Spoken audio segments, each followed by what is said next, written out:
بسم اللہ الرحمن الرحیم۔ صحیح بخاری شریف۔ ہم سے حمیدی نے بیان کیا، ان سے سفیان نے،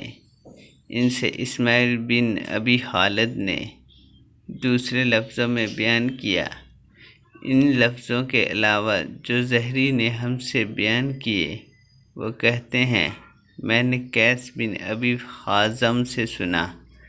انہوں نے عبداللہ بن مسعود رضی اللہ عنہ سے سنا،